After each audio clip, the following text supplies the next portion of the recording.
সরস্বতী পুজোর দিনটা যে এতটা বাজে কাটবে কল্পনাও করতে পারি। ঘুমালাম এক ভেবে, হয়ে গেল আর এক। পুজোদের নিয়ে অনেকে তো অনেক কথা বলে, ওদের জীবনের হ্যারাসমেন্টগুলো শুনুন। এটা তো মানে সামান্য একটা, আরও কত সময় কত হ্যারাসমেন্ট হয়। তো কি হয়েছে সেটাই বলি আপনাদেরকে। প্রথমেই সকালের একটা ক্লিপ অ্যাড করেছি, দেখে বুঝতেই পারছেন যে মনটা একটুও ভালো নেই। তো কি কারণে কি হয়েছে সব কিছু আপনাদের সঙ্গে শেয়ার করছি, শুনুন শুধু একবার। আগের দিন সরস্বতী পুজোর আগের দিন আর কি সন্ধ্যাবেলা ওদেরকে বলে দিয়েছিল যে কজনের ফ্যামিলি আছে তো সেই কজনকে ছেড়ে দেবে, যেহেতু একটা পূজার দিন তো তাই জন্য, আর ফ্যামিলি যেহেতু সঙ্গে রয়েছে। যাই হোক, তাই বললো, বাড়িতে এসে বললো, বেশ ভালোই লাগলো শুনতে। আমাদের এই 6 বছর বিয়ে হয়েছে আর 9 বছর মতো মানে ওর সঙ্গে আমার পরিচয়। এতদিনে কোনো দিন আমরা সরস্বতী পুজোতে একসঙ্গে ঘুরতে পারিনি। ভাবলাম যে যাই হোক, একসঙ্গে এবছরটা সুন্দর করে কাটাবো। কিন্তু মানুষ ভাবে এক, হয় আর এক। যা চায় তাই কি মানুষ সবসময় পায়? যাই হোক, পরের দিন ভোর 5টার সময় ফোন এলো যে এক্ষুনি ডিউটিতে যেতে হবে। তো ডিউটির জন্য তো কেউ আর বারণ করতে পারবে না, বা বারণ করা যায়ও না। যাই হোক, ডিউটিতে গেল।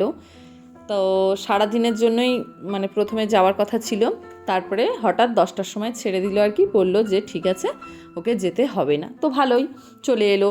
আর সকালবেলা সত্যি বলতে কথাটা শোনার পরে মনটা একদম খারাপ হয়ে গেছিলো, যে সত্যি জীবনটা কেমন, মানুষ ভাবে এক, হয় আর এক।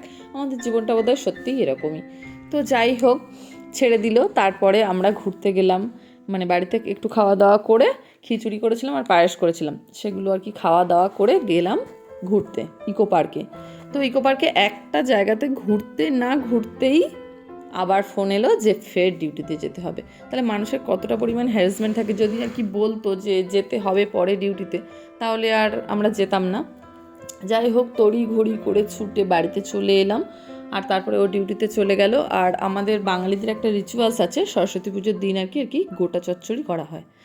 তো সেই সমস্ত কিছু একা আর কি সব ছেলেকে সামলানো, মেন কথা হলো এগুলো কাজ করা তো মানে কোনো কথাই নয়, কিন্তু এই যে ছেলেকে সামলে সব কিছু একা হাতে করা সত্যি খুবই কঠিন। যারা করে তারাই জানে, আর যদি সেটা খুব দুষ্টু বাচ্চা হয়তো তাহলে তো তারা জানে। যাই হোক, তাও সমস্ত কিছু একা সব কিছু করলাম। অনেক মানুষ আছে মানে ফৌজিদের নিয়ে অনেক বাজে কথা বলে, যে এত এত মাইনে পায় তার জন্য ডিউটি করে। হ্যাঁ নিশ্চয়ই, কোন কাজের পারিশ্রমিক পায় না? এই কমেন্টগুলো নিয়ে আমি অন্য আরেকদিন বলবো। প্রত্যেকটা কাজের পারিশ্রমিক পায়।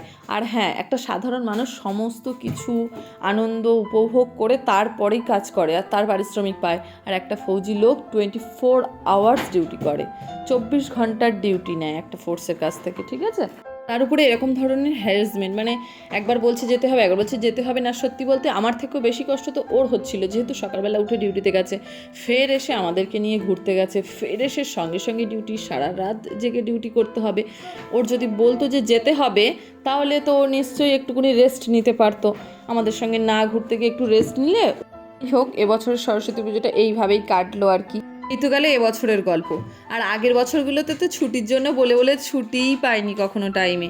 এই আর কি হয়, কখনো কোনো অনুষ্ঠানে টাইমে ছুটি পাওয়া যায় না। প্রত্যেকবারে ঠিক ছুটির সময়তে কোনো না কোনো ঝামেলা হয়, এই আর কি।